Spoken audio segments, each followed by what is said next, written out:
Okay, so here we are in my studio today to learn something about movable chords, so we can learn to play on a 3-string cigar box guitar and learn how to get around on the neck a little bit better. I know that everybody that's new, especially to playing cigar box guitars, are very familiar with the open chord, the power chord structure, you know, the 3 or 4 chords that that we work with really to play the blues. So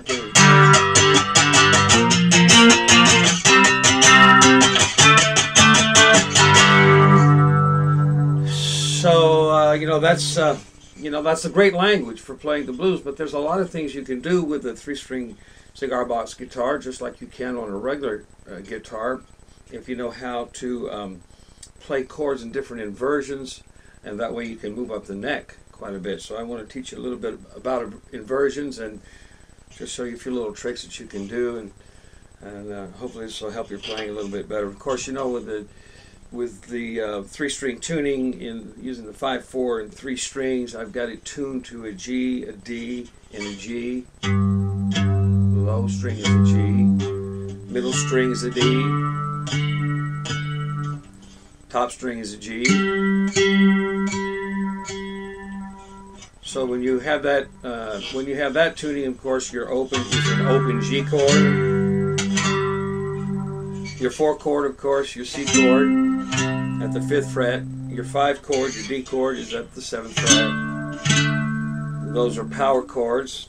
You return back at the 12th fret to a G chord. But there are other ways that you can play chords up and down the neck, and let's just work with the G chord, for instance, in several different inversions. So our first inversion, of course, is an open one. This configuration here is a common, also a very easy playing G chord. What I'm doing is I'm holding down the first string on the 7th fret, and the middle string on the 5th fret, and the last string, the bottom string, on the 7th fret. So that's a G chord. So I can go from there, G, to there, to a G, and then off the neck like this to a G. But there are several other ways that we can play the G chord that work very well to help us play in different inversions on the neck.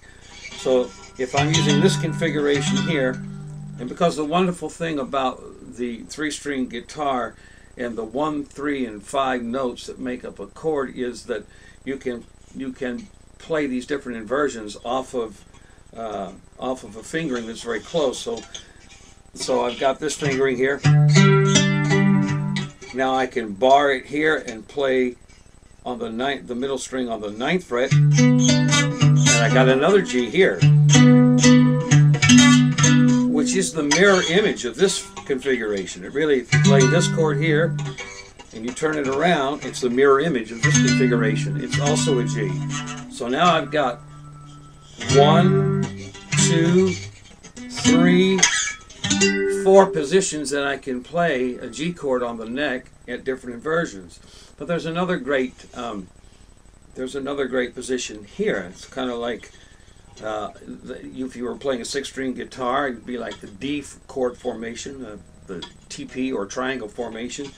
So I'm going to be 1st string, 4th fret, 2nd string, 5th fret, and bottom string, 4th fret. This also is a G chord. Very nice G chord. So now I can go here, I can go here, I can go here, I can go here, I can go here. But there is a takeoff on this chord that also I can play to get a little different sound and a little different inversion. So if I keep these two bottom notes here, bottom string 4th fret, middle string 5th fret, and then go up to the 7th fret on my top string, that also is a G with a little bit different sound. And it's also a way to pick up in a melody line a higher note if you wanted to bring that higher note in there. So now I've got 5 different ways I can play a G chord. I can play it open, I can play it here, I can play it here, I can play it here, I can play it here, I can play it here, and so forth and so on right up the neck. So once you know that about a G chord, this same thing will work in any other key. So if you were playing an A, you can do the same thing. There, you'd be there.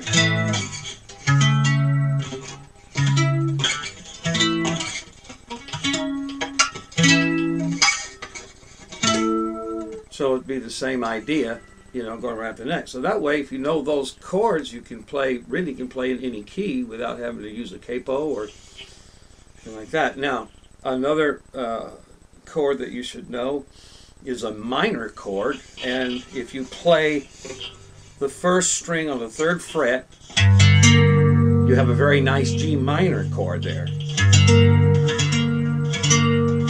And of course that's movable up the neck. So if I were to bar here and play here, I'd have an A minor chord, B minor chord, C minor chord, D minor chord, and so forth right up the neck.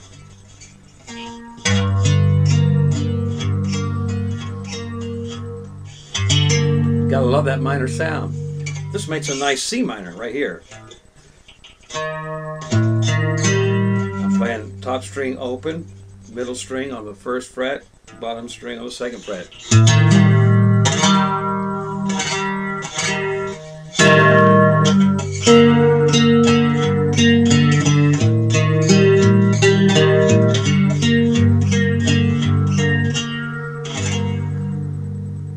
So that's a really nice chord.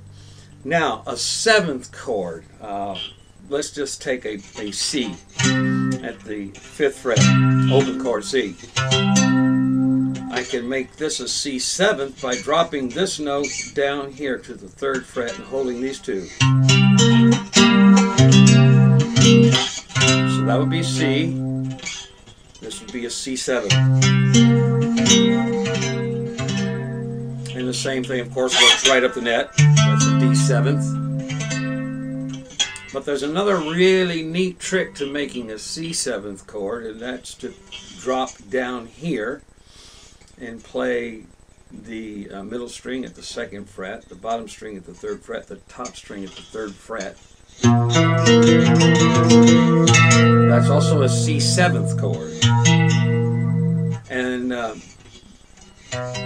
well, here's what's weird about it. If this is a G chord here, and you do a mirror image of it here, the 4, the 5, and the 4, do a mirror image and do 4, 3, 4, you also have a G7 chord.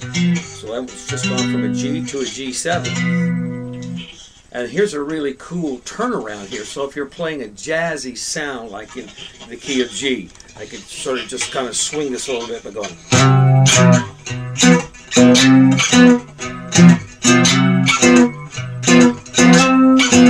And then drop to the C 7th.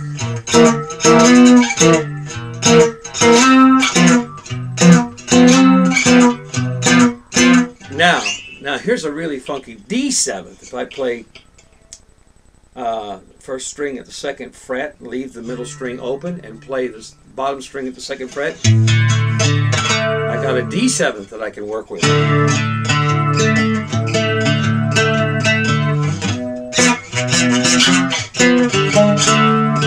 And what's also fun to do in the turnaround when you're doing that D 7th, when you get it down here, is you can bring it up here. And you can keep the middle string open, or you can close it however you want. It works both ways. So I'm going.